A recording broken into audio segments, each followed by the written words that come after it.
இயேசு கிறிஸ்துவின் நாமத்தினாலே கர்த்தாவை சொல்லும் அடியேன் கேட்கிற நிகழ்ச்சிக்கு நான் மீண்டும் உங்களை வரவேற்கிறேன். நாம் பரிசுத்த ஆவியானுடைய உதவியோடு பல காரியங்களை நாம் கடந்த முறை நாம் தியானித்தோம். பாருங்கள், இன்றைக்கும் நான் தொடர்ந்து நாம் ஆவியானோட உதவியோடு நாம் பல காரியத்தை நாம் தியானிக்க போகிறோம். பாருங்கள், இந்த ஆண்டிலே நமக்கு தேவையான காரியங்களை கர்த்தருடைய ஆவியானவர் நம்மோடு பேசி கொண்டிருக்கிறார். பாருங்கள், இன்றைக்கு பல பேர் பலவிதமான சூழ்நிலையிலே, பலவிதமான கட்டுகள் மத்தியிலே, பல சோர்வுகள், மன அழுத்தங்கள், மன பாரங்கள், இப்படி பல பேர் காணப்படுகிறார்கள். அதனாலே அவங்களுடைய ஆவிக்குரிய வாழ்க்கை, அவங்களுடைய பயணம் பாருங்கள் தடைப்பட்டு அப்படியே பாருங்கள் முடங்கி போய் கிடக்கிறார்கள். ஒன்றும் செய்ய முடியாதபடிக்கு, கர்த்தருக்கென்று வைராக்கியமாக இருக்க முடியாதபடிக்கு இன்றைக்கி பல பேர் முடங்கி போய் கிடக்கிறார்கள், சோர்ந்து போய் இருக்கிறார்கள். அந்த எலியாவை போல சூடச்செடியின் கீழே அவர்கள் பாருங்கள் படுத்து கிடக்கிறார்கள். உன் வாழ்க்கை போதும், நீ வாழ்ந்த என்ன பிரயோசனம் என்று சொல்லத்தக்க விதத்திலே இன்றைக்கு அநேகருடைய வாழ்க்கை காணப்படுது. அதனால் தான் ஆவியானவர் நம்மை பலப்படுத்த விரும்புகிறார்.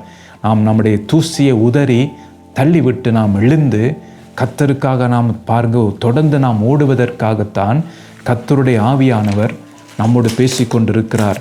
பாருங்கள், நாம் நியாயப்பிரமாணத்தினால் வருகிற சுயநீதியை நான் விட்டுவிட வேண்டும் என்று சொல்லி, அப்போ முதலாவது நாங்கள் பார்த்தோம், இயேசுவை நமக்கு சொந்தமாக்கி கொள்ள வேண்டும் என்று சொல்லி, எப்படி சொந்தமாக்கி கொள்வதுன்னு சொல்லி தான் நாங்கள் பார்த்தோம். அந்த பொக்கிஷத்தை குறித்து நாங்கள் பார்த்தோம். இப்போ ரெண்டாவது நியாயப்பிரமாணத்தினால் வருகிற சுயநீதியை நாம் விட்டுவிட வேண்டும் என்று சொல்லி நாங்கள் பார்த்தோம். அதாவது மனம் திரும்புதல் நம்மளுடைய வாழ்க்கையிலே முக்கியம். ஒவ்வொரு நாளும் அதை நாம் செய்ய வேண்டும். அதான் நாங்கள் பார்த்தோம். அந்த காரியத்தை நாங்கள் பார்த்தோம். மத்தேயு 18ஆம் அதிகாரம் 8-9 வசனங்களை. அப்போ எது நமக்கு இடரலாக இருக்கிறதோ அதை நாம் பிடுங்கி எறிந்து போட வேண்டும். இந்த நாளைக்கு ஒரு நாள் நமக்கு வருமோ தெரியாது. அப்போ இன்றைக்கு அனுகிரக காலம், இன்றைக்கு இரட்சணிய நாள் என்று வேதம் சொல்லுகிறது. அப்போ அதை நாம் பிடித்து கொள்ள வேண்டும். அந்த வாய்ப்பை நாம் விட்டுவிடக்கூடாது. அப்போ எப்படியாவது நாம் அதை பிடித்து கொள்ள வேண்டும். பாருங்கள், இன்னொரு காரியத்தை நான் வாசிக்க விரும்புகிறேன். பாருங்கள், 2 கொரிந்தியர் 6ஆம் அதிகாரம் 17ஆம் வசனத்தை நான் வாசிக்கிறேன். ஆனபடியால் நீங்கள் அவர்கள் நடுவிலிருந்து புறப்பட்டு பிரிந்து போய் அசுத்தமானதை தொடாதிருங்கள் என்று கர்த்தர் சொல்லுகிறார் என்று சொல்லி இங்கே நாங்கள் பார்க்கிறோம். பாருங்கள், அப்போ இதுதான் பார்த்தீங்கன்னா இடரல் உண்டாக்கினால் அதை பிடுங்கி போடுவதற்குரிய காரியத்தான் இங்கே வடிவாக பார்க்கிறோம். பாருங்கள், நீங்கள் அவர்கள் நடுவிலிருந்து புறப்பட்டு பிரிந்து போய் அசுத்தமானதை தொடாதிருங்கள் என்று கர்த்தர் சொல்லுகிறார். அப்போ நாம் எப்படி பார்த்தீங்கன்னா செயல்பட வேணுமாம். பாருங்கள், ஒன்று நடுவிலிருந்து புறப்பட்டு போக வேண்டும். அப்போ இந்த காரியம் எனக்கு தடையாக இருக்கிறதா, இந்த காரியம் பார்த்தீங்கன்னா என்னுடைய ஆவிக்குரிய வாழ்க்கைக்கு இது பார்த்தீங்கன்னா எனக்கு நஷ்டத்தை கொண்டு வருகிறதா, கர்த்தரை விட்டு என்னை பிரிக்கிறதா என்று நான் எனக்கு தெரிஞ்சால் நாம் என்ன செய்ய வேண்டும் என்றால் அவர்கள் நடுவிலிருந்து புறப்பட்டு போக வேண்டும். அதுதான் மிக முக்கியம். அப்போ எகிப்திலிருந்து ஜனங்கள் பார்த்தீங்கன்னா இஸ்ரவேல் ஜனங்கள் புறப்பட்டு போனார்கள். ஆனால் பார்த்தீங்கன்னா அவங்களுடைய மைண்ட், அவங்களுடைய இருதயம் எகிப்திலே இருந்தது. அதான் பார்த்தீங்கன்னா முறுமுறுத்து கொண்டு இருந்தார்கள்.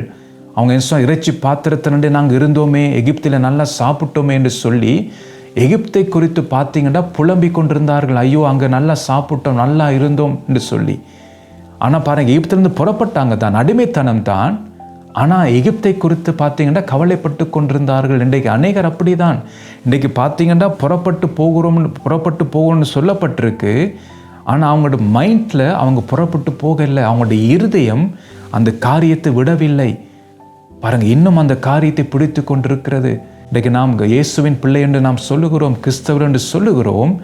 ஆனால் உலகத்தை விட முடியலை, உலக ஆசைகளை விட முடியலை. அதை நாம் நம்முடைய இருதயம் அதை வாஞ்சிக்கிறது. அதான் இங்கே பார்க்குறோம். பாருங்கள், நீங்கள் அவர்கள் நடுவிலிருந்து புறப்பட்டு அடுத்தது பிரிந்து போக வேண்டும். இன்றைக்கு அநேகர் புறப்படுகிறார்கள், ஆனால் அதை விட்டு பிரிந்து போக முடியாமல் இருக்கிறார்கள். அப்போ இதெல்லாம் பார்த்தீங்கன்னா நம்முடைய ஓட்டத்தை இவையெல்லாம் தடை பண்ணும். நித்திய ஜீவனுக்குள் பிரவேசிக்கிறதுக்கு இவைகள் எல்லாம் தடையாக இருக்கும். பாருங்கள், அதை பிடுங்கி எறிந்து போடு வேதம் சொல்லுகிறது. அப்போ அதை தான் முக்கியம். என்ன, நித்திய ஜீவனுக்குள் நாம் போக வேண்டும். அதுதான் நம்முடைய பிரயாசமாக இருக்க வேண்டும். பாருங்கள், அடுத்த வசனத்தை நான் வாசிக்கிறேன். பாருங்கள், 18ஆம் வசனத்திலே 2 கொரிந்தியர் 6:18, அப்பொழுது நான் உங்களை ஏற்றுக்கொண்டு உங்களுக்கு பிதாவாயிருப்பேன், நீங்கள் எனக்கு குமாரரும் குமார்த்திகளுமாய் இருப்பீர்கள் என்று சர்வ வல்லமை உள்ள கர்த்தர் சொல்லுகிறார். பாருங்கள், ஒரு காரியத்தை நான் செய்தால்தான் கர்த்தர் சொல்லுகிறார், அப்பொழுது நான் உங்களை ஏற்றுக்கொண்டு. ஆபிரகாமுக்கு சொன்னார், நான் உன்னை ஆசிர்வதிப்பேன் என்று சொல்லி, ஆனால் நீ என்ன செய்ய வேண்டும்? உன் தகப்பன் விட்டே உன்னுடைய இனத்தை விட்டு நீ நான் காண்பிக்கும் தேசத்துக்கு நீ புறப்பட்டு போக வேண்டும். அப்போ அது செய்தால்தான் கர்த்தர் ஆபிரகாமை ஆசிர்வதிக்க முடியும். அப்போ அதே போலத்தான் நாம் விட்டு பிரிந்து பாருங்கள் அந்த காரியங்களை தொடாமல் இருக்க வேண்டும். அப்போ அப்படி நான் இருக்கும்போது தான் பாருங்கள், அப்போ சுய நீதியை நான் விட்டுட்டு தேவ நீதி பெருடைய வாழ்க்கையை நான் வாழும்போது தான் பாருங்கள், அப்பொழுது நான் உங்களை ஏற்றுக்கொண்டு, அப்போதுதான் ஏற்றுக்கொள்ளுகிறார். அப்போ நான் உலகத்துக்கு ஒத்த வேஷம் தரித்து கொண்டு ஞாயிற்றுக்கிழமை வந்த கிறிஸ்தவன் மற்ற நாட்களில் உலகத்தாரை போல வாழ்ந்து கொண்டிருந்தால் கர்த்தர் நம்முடைய ஜெபத்தை ஏற்றுக்கொள்ள மாட்டார், நம்மை ஏற்றுக்கொள்ள மாட்டார். ஆனால் நாம் நினைத்து கொண்டிருப்போம், நான் ரட்சிக்கப்பட்டவன், நான் பரலோராஜ்யம் போய்விடுவேன் என்று சொல்லி, நான் கர்த்தருக்கு ஊழியம் செய்கிறேன், நான் ஜெபம் பண்ணுகிறேன்னு சொல்லி அதை பிடித்து கொண்டிருப்போம், நான் எப்படியாவது பரலோகம் போய்விடுவோம் என்று சொல்லி. ஆனால் அதனாலே நாங்கள் போக முடியாது. நம்முடைய சுவாபம் மாற வேண்டும், நம்முடைய வாழ்க்கை மாற வேண்டும், நான் விட வேண்டிய காரியங்களை விட்டு விட வேண்டும். அதான் வேதம் சொல்லுகிறது பாருங்கள், புறப்பட்டு போக வேண்டும், பிரிந்து போக வேண்டும், தொடாதிருக்க வேண்டும். இந்த 3 காரியங்களை செய்தால்தான் கர்த்தர் சொல்லுகிறார், அப்பொழுது நான் உங்களை ஏற்றுக்கொண்டு, அடுத்தது உங்களுக்கு பிதாவாய் இருப்பேன், நீங்கள் எனக்கு குமாரரும் குமார்த்தியுமாய் இருப்பீர்கள் என்று சர்வ வல்லமையுள்ள கர்த்தர் சொல்லுகிறார்ன்னு சொல்லுகிறார். அப்போ தெளிவாக கர்த்தருடைய வார்த்தை சொல்லுகிறது. அதனால தான் நாம் என்ன செய்ய வேண்டும் என்றால், சுய நீதியை விட்டுட்டு தேவன் நம்மிடத்தை எதிர்பார்க்கிற அந்த தேவ நீதி அதன்படி நம்முடைய வாழ்க்கை இருக்க வேண்டும். அதான் நம்முடைய வாழ்க்கையை நாம் சரி செய்ய வேண்டும். தேவனுடைய வார்த்தையின்படி என்னுடைய வாழ்க்கை காணப்படுவதற்கேற்ற கிரிகளை நாம் செய்ய வேண்டும் என்று சொல்லிதான் இங்கே நாங்கள் பார்க்கிறோம். அப்போ இந்த காரியத்தை நாம் செய்ய வேண்டும் என்று தான் வேதம் சொல்லுகிறது.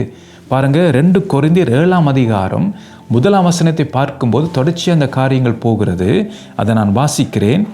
இப்படிப்பட்ட வாக்கு தத்தங்கள் நமக்கு உண்டாயிருக்கிறபடியினால் பிரியமானவர்களே, மாம்சத்திலும் ஆவியிலும் உண்டான எல்லா அசுசியும் நீங்க நம்மை சுத்திகரித்து கொண்டு பரிசுத்தமாகுதலை தேவ பயத்தோடே பூரணப்படுத்த கடவோம் என்று சொல்லி இங்கே நாங்கள் பார்க்கிறோம்.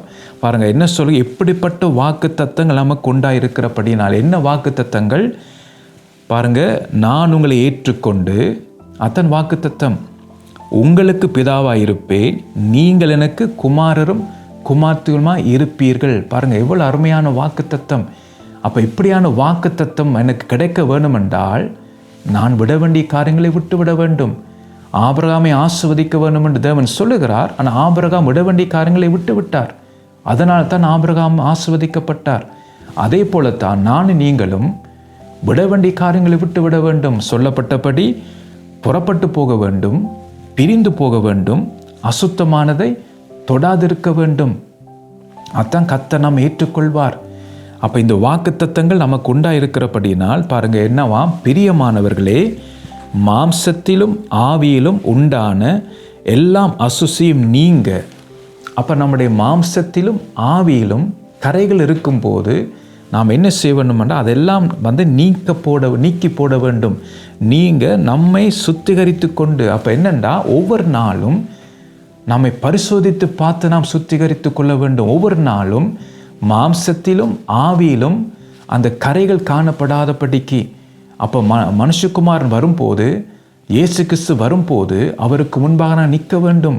அப்போ எபேசியில் நாங்கள் பார்க்கிறோம், கரை திரை பிழையற்ற பரிசுத்தமுள்ள மகிமை உள்ள சபையாக மனிதனாக நாம் அவருக்கு முன்பாக நிற்க வேண்டும். அதான் நாம் என்ன செய்ய வேண்டும் என்றால், ஒவ்வொரு நாளும் மாம்சத்திலும் ஆவியிலும் உண்டான எல்லா அசுசியும் நீக்க வேண்டும். நாம் ஒவ்வொரு நாளும் பரிசோதித்து பார்க்க வேண்டும்.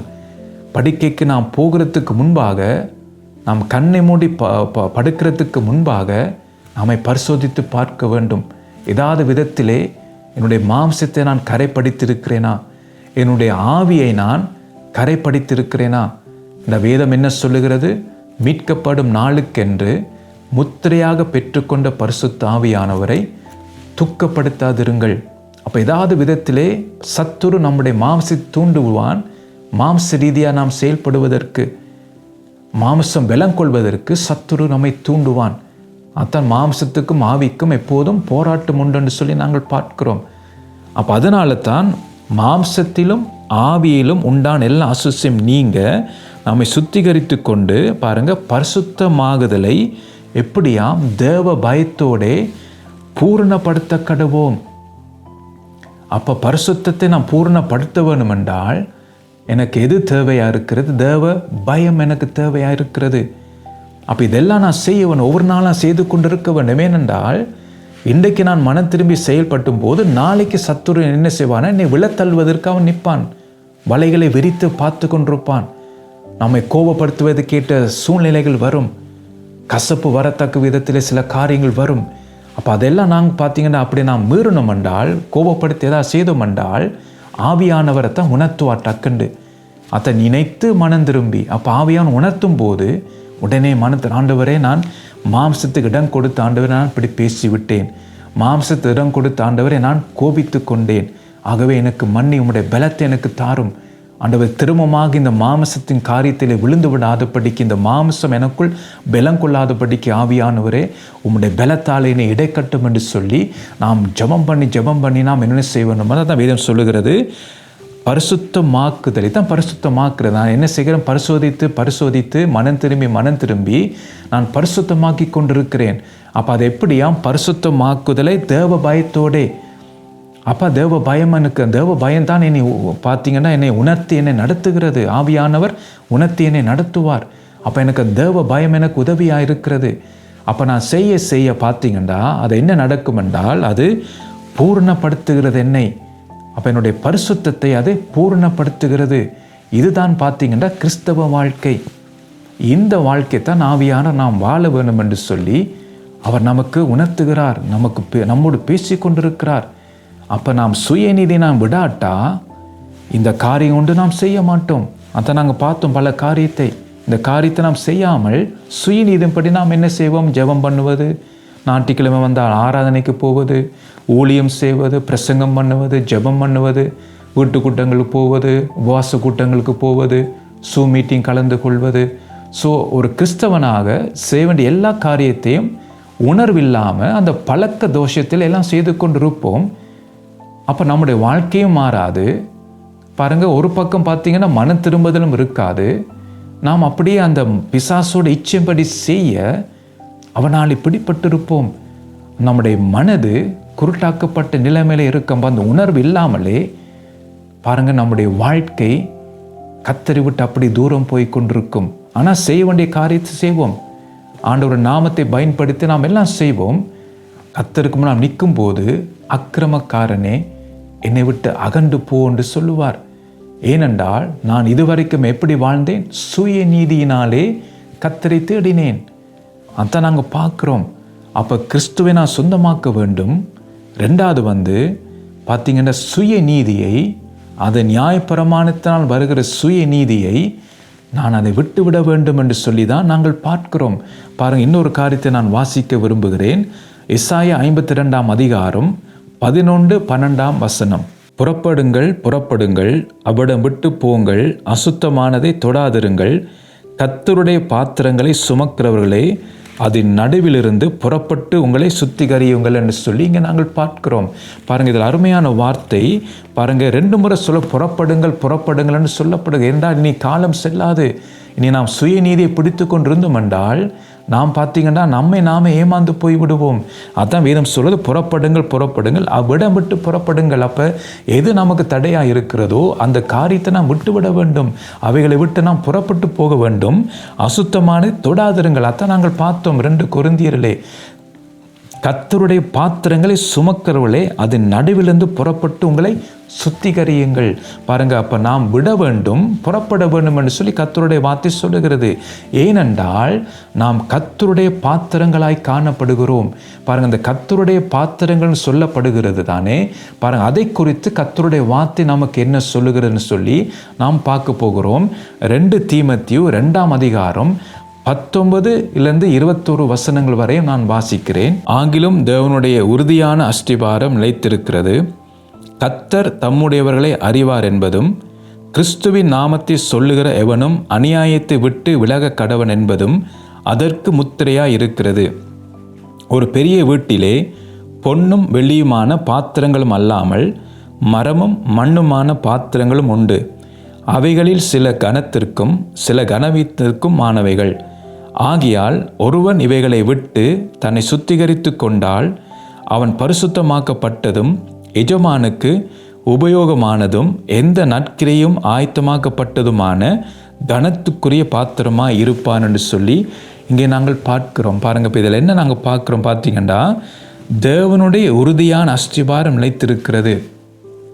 பாருங்கள், அப்போ தேவனுடைய அஸ்திபாரம் நிலைத்திருக்கிறது. அப்போ அதனால் என்ன செய்யணுமா, கர்த்தர் தம்முடையவர்களை அறிவார் என்பதும் கிறிஸ்துவின் நாமத்தை சொல்லுகிற எவனும் அநியாயத்தை விட்டு. பாருங்கள், அப்போ கர்த்தர் நம்மை அறிந்து வைத்திருக்கிறார். இன்றைக்கு நாம் கிறிஸ்துவின் நாமத்தை நாம் பயன்படுத்துகிறோம். எல்லாவற்றுக்கும் இயேசுவின் நாமத்தை நாம் பயன்படுத்துகிறோம். பாருங்கள், அதனால தான் வேதம் சொல்லுகிறது, அருமையாக கர்த்தருடைய வார்த்தை சொல்லுகிறது, கிறிஸ்துவின் நாமத்தை சொல்லுகிற எவனும் என்னவாம், அநியாயத்தை விட்டு விலக கடவன் என்பதும் அதற்கு முத்திரையாக இருக்கிறது. அப்போ நான் கிறிஸ்தவன் என்று சொன்னால் என்னுடைய வாழ்க்கையிலே மாற்றம் இருக்க வேண்டும். அதான் வேதங்கள் சொல்லுகிற, அதுக்கு தான் அது முத்திரையாக இருக்கிறது. இன்றைக்கு நாம் கிறிஸ்தவன் என்று சொல்லுகிறோம், ஆவிக்குரியவன் என்று சொல்லுகிறோம். ஆனால் அந்த ஆவிக்குரியவனுக்கு ஏற்ற அந்த காரியமோ கிறிஸ்தவனுக்குரிய அந்த காரியமோ நம்முடைய வாழ்க்கையில் இல்லை. பாருங்கள், அந்தோயா அந்த பட்டணத்திலே கிறிஸ்தவர்கிற பேர் வழங்கிட்டேன்னு சொல்லி நாங்கள் பார்க்கிறோம். அதான் அந்த பர்னபாவுடைய காரியத்தை நாம் தியானித்தோம். அப்போ ஒரு மாற்றம் நம்முடைய வாழ்க்கையிலே வர வேண்டும். மற்றவர்கள் பார்க்க வேண்டும் கிறிஸ்துவனுக்குள் இருக்கிறதை. என்னுடைய சுவாபங்கள், என்னுடைய பார்த்துங்க பேச்சு, என்னுடைய நடத்தை, என்னுடைய கிரியைகளிலே ஒரு மாற்றம் வர வேண்டும். அதுதான் அதுக்கு முத்திரையாக இருக்கிறது. அதான் வேதம் சொல்லுகிறது. பாருங்க, கர்த்தர் தம்முடையவர்களை அறிவார். அப்போ அவர்கிட்ட பிள்ளை யார் என்று அவர் அறிந்து வைத்திருக்கிறார்.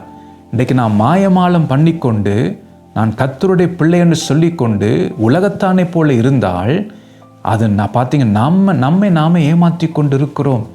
அதனால்தான் கர்த்தர் தம்முடையவர்களை அறிவார் என்ற அவர்கள் அவருடைய சத்தத்துக்கு செவி கொடுப்பார்கள். அதான் கர்த்தருடைய வார்த்தை. அவர்கள் கர்த்தருடைய வார்த்தைக்கு செவி கொடுத்து, ஆண்டவர் வார்த்தை இப்படி சொல்லுகிற, என்னுடைய வாழ்க்கை இப்படி இருக்கேன்னு சொல்லி அவர்கள் பயத்துடன் என்ன செய்வார்கள், மனம் திரும்புவார்கள். அதற்காக கர்த்தருடைய சமூகத்திலே காத்திருந்து போராடுவார்கள். ஆண்டவரே, என்னுடைய வாழ்க்கையிலே மாற்றம் உண்டாகட்டும், நீர் விரும்புகிறபடி என்னுடைய வாழ்க்கையை மாற்றும், என்னுடைய சுவாபத்தை மாற்றும் என்று சொல்லி அதற்காக அவர்கள் போராடி ஜெபம் பண்ணுவார்கள். அதான் கர்த்தர் ஆண்டவர் சொல்லுகிறார். பாருங்க, கர்த்தர் தம்முடையவர்களை அறிவார் என்பது என்று சொல்லி. ஏனென்றால் அவருக்கு தெரியும். அப்போ அவன் என்னுடைய மகன், அவன் என்ன செய்ய விழுந்துட்டான் தான், ஆனால் உடனே அவன் எழுந்திருக்கிறான். எழுந்திருந்து என்னை நோக்கி அவன் கதறுகிறான், ஜெபம் பண்ணுகிறான்.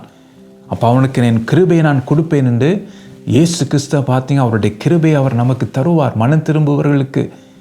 அதான் வேதம் சொல்லுகிறது, கிறிஸ்துவின் நாமத்தை சொல்லுகிற எவனும் அநியாயத்தை விட்டு விலக கடவன் என்பது அதற்கு முத்திரையாக இருக்கிறது. அப்போ இதுதான் நாம் செய்ய வேண்டும். விலக வேண்டும், விட்டுவிட வேண்டும், தள்ள வேண்டும், உதற வேண்டும். அதான் கர்த்தருடைய வார்த்தை நமக்கு எச்சரிக்கிறது. அப்போ இன்னும் நீங்கள் சில காரியங்களை கட்டப்பட்டு இருக்கிறீங்களா? இன்னும் பாருங்கள், விழுந்து கொண்டு இருக்கிறீங்களா? நீங்கள் எழுந்திருங்க, தூசி உதறி தள்ளி விடுங்க. ஆவியான உன்னத பலத்தை கேளுங்க. ஆவியானவர் அந்த உன்னத பலத்தாலே நீ நிரப்பும். என்னுடைய மாமிசத்தை நான் ஒடுக்கி கீழ்ப்படுத்த ஆவியானவர் அந்த உன்னத பலத்தை எனக்கு தாரும் என்று சொல்லி போராடுங்க. நிச்சயம் ஆவியானவர் அந்த பலத்தை நமக்கு தருவார். பாருங்கள், அடுத்தது பார்த்தீங்கன்னா 20ஆம் வசனம் சொல்லுகிறது, ஒரு பெரிய வீட்டிலே பொன்னும் வெள்ளியுமான பாத்திரங்களும் அல்லாமல் மரமும் மண்ணுமான பாத்திரங்களும் உண்டு. அவைகளில் சில கனத்திற்கும் சில கனவீத்திற்கும் ஆனவைகள் என்று சொல்லி நாங்கள் பார்க்கிறோம். அப்போ பாருங்கள், இப்போ இதில் என்னென்று சொன்னால், அந்த வீட்டிலே எல்லா விதமான பாத்திரங்கள் இருக்குதான். சில பாத்திரம் கனத்துக்குரியதாக இருக்கிறது, சில பாத்திரம் கனவீனத்துக்குரியதாக இருக்கிறது. ஆனால் அது எப்படி பார்த்தீங்கன்னா அது பயன்படும் என்றால், பாருங்கள், வேதம் 21ஆம் வசனத்திலே, ஆகியால் ஒருவன் இவைகளை விட்டு தன்னை சுத்திகரித்து கொண்டாள். அப்போ ஒன்று பார்த்தீங்கன்னா, எப்போ அது பாருங்கள் கனவீனமாக இருக்கிற அந்த பாத்திரம் எப்போ கனத்துக்குரிய பாத்திரமாக மாறும் என்றால், வேதம் சொல்லுகிறது, ஒருவன் இவைகளை விட்டு, அதாவது இந்த மாமிச காரியங்கள், உலக காரியங்கள், அந்த காரியங்களை விட்டு மனம் திரும்பி பாருங்கள் தன்னை சுத்திகரித்து கொண்டால், அப்போ கர்த்தருடைய வார்த்தைப்படி நான் பரிசோதித்து மனம் திரும்பி அவைகளை விட்டு தங்களை சுத்திகரித்து கொண்டால், பாருங்கள் அவன் பரிசுத்தமாக்கப்பட்டதும். அப்போ தேவன் என்ன செய்கிறார் என்றால், அவனை அவர் பரிசுத்தமாக்குகிறார். எஜமானனுக்கு உபயோகமானதும், அப்போ பரிசுத்தமாக்கப்பட்ட அந்த பாத்திரம் இப்போ எஜமானுடைய கைக்கு வருகிறது. அதுக்கு முதல் பார்த்தீங்கன்னா ஒரு கனவீனமான பாத்திரமாக இருந்தது. ஏன்னா அந்த வீட்டிலே எல்லா பாத்திரங்கள் இருக்கிறது. பொன் உள்ள பாத்திரம் இருக்குது, மண் பாத்திரம் இருக்குது, பார்த்திங்கன்னா மர பாத்திரம் இருக்குது. ஆனால் இந்த எல்லா பாத்திரம் பார்த்திங்கன்னா ஒரு கனவீனமாக இருக்குது, கனமுள்ளமாக இருக்கிறது. ஆனால் எப்போ எஜமானுடைய கைக்கு போகிறதோ அது எப்படிப்பட்ட பாத்திரமாக இருந்தாலும் அந்த பாத்திரம் தான் கனமுள்ள பாத்திரம். ஏனென்றால் அது எஜமானுடைய கையில் இருக்குது. அப்போ உலக ரீதியாக நாங்கள் என்ன சொல்வோம், பொன் பாத்திரம் தான் கனமுள்ள பாத்திரம் என்று சொல்லி. ஆனால் வேதத்தின்படி எது கனமுள்ள பாத்திரம் என்றால் அது பொன்னாக இருக்கலாம், மண்ணாக இருக்கலாம், மரமாக இருக்கலாம். எப்போ எஜமானுடைய கைக்கு அந்த பாத்திரம் போகிறதோ அந்த பாத்திரம்தான் அது கனமுள்ளதாக இருக்கும். மற்ற இங்கே நாங்கள் சொல்லப்படுகிறது. அப்போ அந்த பாத்திரம் பாருங்க, கனமுள்ள பாத்திரமாய் மாற வேணும் என்றால் அந்த பாத்திரம் என்ன செய்யணுமாம், இவைகளை விட்டுவிட வேண்டும். எது பார்த்தீங்கன்னா தடையாக இருக்கிறதோ, எஜமான் பயன்படுத்த முடியாதபடிக்கு, எஜமான் தன்னுடைய கையிலே அந்த பாத்திரத்தை எடுக்க முடியாதபடிக்கு எது தடையாக இருக்கிறதோ அதை என்ன செய்யணும் என்றால் பாருங்கள், எல்லாம் தள்ளி விட்டு சுத்திகரித்து கொண்டு அந்த காரியத்தை விடும்போது எஜமான் என்ன செய்வார் என்றால் அந்த பாத்திரத்தை பயன்படுத்துவதற்காக அதை பரிசுத்தமாக்குகிறார். இந்த எஜமான் கைக்கு வந்தால் அதை பரிசுத்தமாகிவிடும். அப்போ அவர் என்ன செய்கிறார், பரிசுத்தமாக்கி எஜமானுக்கு உபயோகமானதும் பாருங்க, எந்த நற்கிரையும் ஆயத்தமாக்கப்பட்டதுமான. அப்போ கர்த்தர் விரும்புகிறபடி அந்த பாத்திரம், எஜமானுடைய கையில் இருக்க பாத்திரம், அது பார்த்திங்கன்னா நற்கிரியை செய்யத்தக்க விதமாக அந்த பாத்திரம் உபயோகப்படுத்தப்படும். அப்போ நற்கிரியை நாம் நினைக்கிற நற்கிரியை அல்ல. அதான் கடந்த முறையெல்லாம் நாங்கள் பார்த்தோம். நாம் நினைக்கிற உலக ரீதியான நற்கிரியைகள் அல்ல. இது கர்த்தர் நம்மிடத்தை எதிர்பார்க்கிற அந்த நற்கிரியை செய்யத்தக்க தகுதி பாருங்க அந்த பாத்திரத்துக்கு உண்டாகும். ஏனென்றால் பாருங்க, அந்த பாத்திரத்தை எஜமான் கையில் எடுத்ததினாலே பாருங்க அந்த பாத்திரம் பரிசுத்தமாக்கப்படுகிறது. எந்த நற்கிரையும் செய்ய சொல்லப்பட்டபடி ஆயத்தமாக்கப்பட்டதுமான கனத்துக்குரிய பாத்திரமாய் பார்த்தீங்கன்னா அந்த பாத்திரம் காணப்படுகிறது. அதுக்கு முதல் அந்த பாத்திரம் பார்த்தீங்கன்னா கனவீனமாக தான் இருந்தது. ஒரு மர பாத்திரமாக இருந்தது, ஒரு ஒதுக்கப்பட்ட பாத்திரமாக இருந்தது. ஆனால் அந்த பாத்திரம் தன்னை சுத்திகரித்து கொண்டு எஜமானுக்கு நான் பிரயோஜனப்பட வேண்டும்னு சொல்லி தன்னைத்தானே பரிசோதித்து மனம் திரும்பி எல்லா காரியத்தில் விடும்போது பாருங்கள், அந்த பாத்திரத்தை எஜமான் கையை நீட்டி எடுக்கிறார். அப்போ எடுக்கும்போது எஜமானுடைய கைக்கு அந்த பாத்திரம் வந்த உடனே அது பரிசுத்தமாக்கப்படுகிறது. அதுக்கு பிறகு தான் அந்த பாத்திரத்தில் ஒரு மாற்றம் உண்டாகிறது.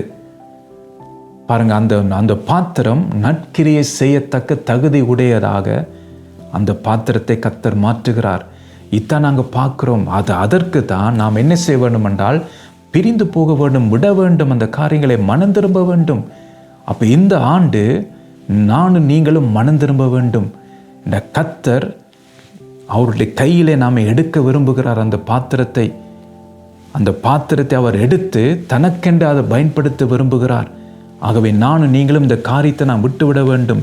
பாருங்கள், அதுக்கு பிறகு நாங்கள் பார்க்கும்போது எசாயா 52:12 வாசிக்கும் போது, நீங்கள் தீவிரித்து புறப்படுவது இல்லை, நீங்கள் ஓடி போகிறவர்கள் போல ஓடி போவதும் இல்லை, கர்த்தர் உங்கள் முன்னே போவார், இஸ்ரவேலின் தேவன் உங்கள் பிறகே உங்களை காக்கிறவராக இருப்பார். அப்போ இந்த ஆண்டிலே கர்த்தர் வாக்கு கொடுக்கிறார். நீங்கள் இது எல்லாத்தையும் நீங்கள் செய்யும் போது, உங்களுடைய வாழ்க்கையை சரி செய்யும் போது, எஜமானுடைய கையில் ஒரு நல்ல ஒரு பாத்திரமாக நீங்கள் கனத்துக்குரிய பாத்திரமாக இருக்கும்போது பாருங்கள், நீங்கள் தீவிரித்து புறப்படுவதில்லை, அவசரப்பட்டு நீங்கள் புறப்பட தேவையில்லை, நீங்கள் ஓடி போவதும் இல்லை என்று சொல்லி இங்கே கர்த்தர் சொல்லுகிறார். அப்போ பாருங்கள், இப்போ நாம் வாழும் காலத்திலே பார்த்தவங்க உங்களுக்கு தெரியும், உலகத்தை நோக்கி பல தீங்குகள் வருகிறதுன்னு சொல்லி சொல்லுகிறார்கள். என்ற போன ஆண்டு விட இந்த ஆண்டு பார்த்தீங்கன்னா இயற்கை அழிவுகள் பெருகி கொண்டிருக்கு. உலகம் எங்கும் பார்த்தீங்கன்னா அதிகமான இயற்கை அழிவுகள். அப்போ இன்றைக்கு ஜனங்கள் பார்த்தீங்கன்னா அந்த இயற்கை அழிவுகள் வரும்போது அவர்கள் ஓடி போகிறார்கள், தீவிரித்து புறப்படுகிறார்கள். அவர்கள் ஓடி போகிறாங்க, அவங்களுடைய வீட்டை விட்டு ஓடி போகிறார். உயிர் தப்புகிறதுக்காக வீட்டை விட்டு, அவங்களுடைய சொத்தை விட்டு, அவங்க காரியங்களை விட்டு ஓடி போகிறார்கள். அப்போ ஆண்டவர் நமக்கு என்ன சொல்லுகிறார் என்றால், உலகம் பார்த்தீங்கன்னா அவர் தீவிரித்து புறப்பட்டு போகும். இந்த 2026 நடக்கிற ஆபத்துகளில், உலகத்தை நோக்கி வருகிற சோதனை காலத்திலே, உலகத்தை நோக்கி வருகிற ஆபத்துகளிலே, இயக்கி அலுவல்களிலே உலகம் பார்த்து பாருங்க, தங்களுடைய உயிரை தப்புவிக்கிறதுக்காக தீவிரித்து புறப்பட்டு போகும். பாருங்க, பல பேர் ஓடி போவார்கள். ஆனால் நானும் நீங்களும் பார்த்தீங்கன்னா கர்த்தர் சொல்லுகிறார், கர்த்தர் உங்கள் முன்னே போவார். நம்முடைய தேவன் சொல்லுகிறார்.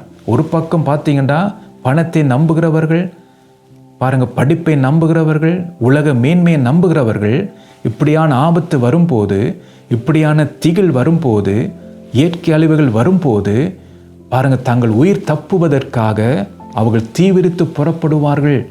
பாருங்க, அவர்கள் ஓடி போவார்கள். அதான் வேதம் சொல்ல, ரதங்களையும் குதிரையையும் குறித்து மேன்மை பாராட்டுகிறவர்கள் இடறி விழுவார்கள். அப்போ நாம் கவனமாக இருக்க வேண்டும். எதை நாங்கள் மேன்மை பாராட்டுகிறோம்? அப்போ நாம் பணத்தையும் படிப்பையும் மேன்மை பாராட்டி கொண்டு இருந்தோமாயிருந்தால் உலகத்தை நோக்கி வருகிற அந்த தீங்கிலே நாம் ஓடி போக வேண்டிய நிலைமை வந்துடும் நமக்கு. அப்போ அதனால் தான் நாம் கவனமாக இருக்க வேண்டும். அங்கே சொல்லப்பட்டபடி நாம் மனம் திரும்பி நாம் கர்த்தருடைய வழியிலே போகும்போது, கர்த்தருடைய கரத்தில் இருக்கிற பாத்திரமாக நாம் இருக்கும்போது, கர்த்தர் நமக்கு வாக்கு கொடுக்கிறார். இந்த ஆண்டிலே கர்த்தர் உங்கள் முன்னே போவார். இஸ்ரவேலின் தேவன் உங்கள் பிறகே உங்களை காக்கிறவராயிருப்பார். அவர் முன்னுக்கும் போவார், அவர் பின்னுக்கும் காப்பார். பாருங்க, அதான் கர்த்தருடைய கரம் செய்கிற காரியம்.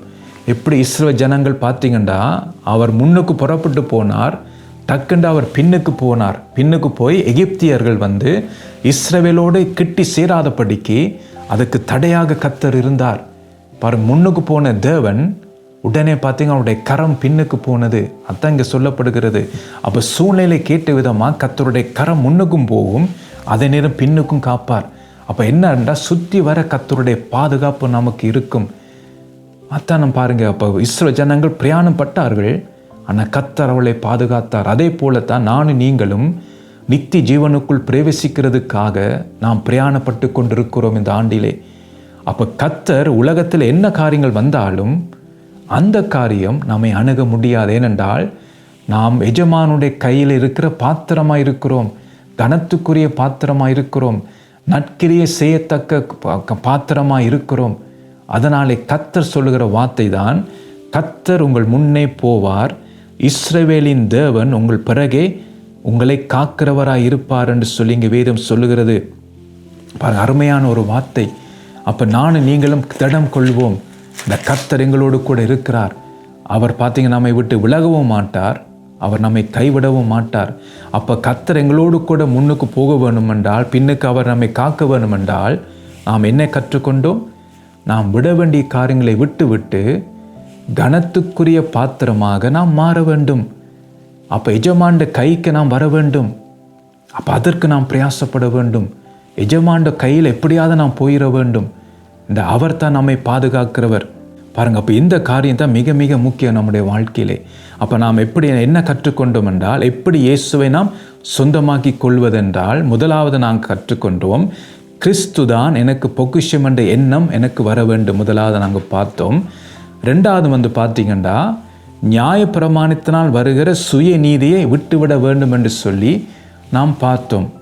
மூன்றாவது பார்த்தீங்கன்னா, இதை ரெண்டும் செய்யும் போது கிறிஸ்துவை பற்றும் உண்மையான விசுவாசம் எனக்குள் உண்டாகும்.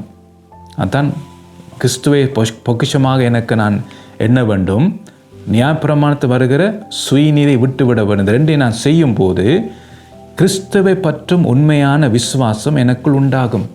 அப்போ கிறிஸ்துவை பற்றி உண்மையான விசுவாசம் எனக்குள் உண்டாகும் போது, நாலாவது, இந்த விசுவாசம் மூலமாய் தேவனால் உண்டாயிருக்கிறதுமான தேவ நீதியை நான் உடையவனாய் இருப்பேன். பாருங்கள், இதனால் தான் கிறிஸ்துவுக்குள் இருக்கிறவன் என்று காணப்பட முடியும். அப்போத்தான் நான் பார்க்குறோம். அப்போ உலர்ந்து போன நிலைமைக்கு என்ன காரணம் என்று நாங்கள் பார்த்தோம். முதலாவது பார்த்தீங்கன்னா, அவருடைய முகம் கருத்து போயிற்று, அதன் முகத்திலே வெளிச்சம் இல்லைன்னு சொல்லி நாங்கள் பார்க்கிறோம். ரெண்டாவது வந்து, இவர்களை வெளியே பார்க்கும்போது அறிய முடியவில்லை. அதாவது கிறிஸ்துவின் சாயல் இவர்கள் காண முடியல. காரணம் என்றால், இவர்கள் எப்படியாம் சுயநீதின்படியான ஒரு வாழ்க்கை இவர்கள் வாழ்கிறார்கள். பாருங்கள், எவ்வளோ காரியத்தை நாம் கற்றுக்கொண்டு வருகிறோம். அப்போ இந்த உலர்ந்து போன நிலைமைக்கு என்ன காரணம் என்று சொல்லி தான் ஆவியானவர் அவர் நமக்கு சொல்லி கொடுக்கிறார். அதான் வெளிப்படுத்த நாங்கள் பார்த்தது போல பாருங்கள், நினைத்து மனம் திரும்பி நாம் என்ன செய்ய வேண்டும்? இவைகளை நாம் ஜெயிக்க வேண்டும், ஜெயம் கொள்ள வேண்டும். அத்தான் ஆவியானவர் ஒவ்வொன்றாக நமக்கு கற்றுக் கொடுக்கிறார். பாருங்கள், எவ்வளோ காரியத்தை நாம் கற்றுக்கொண்டோம் பாருங்கள். அப்போ இந்த காரியத்தை நாம் என்ன செய்ய வேண்டும் என்றால், இதை நாம் சீரியஸாக நாம் எடுக்க வேண்டும் இந்த காரியத்தை. ஏனென்றால் நானும் நீங்களும் தப்ப வேண்டும். இந்த 2026 எப்படி இருக்க போகிறது தெரியாது. பல தீமையான காரியங்கள் சொல்லுகிறார்கள்.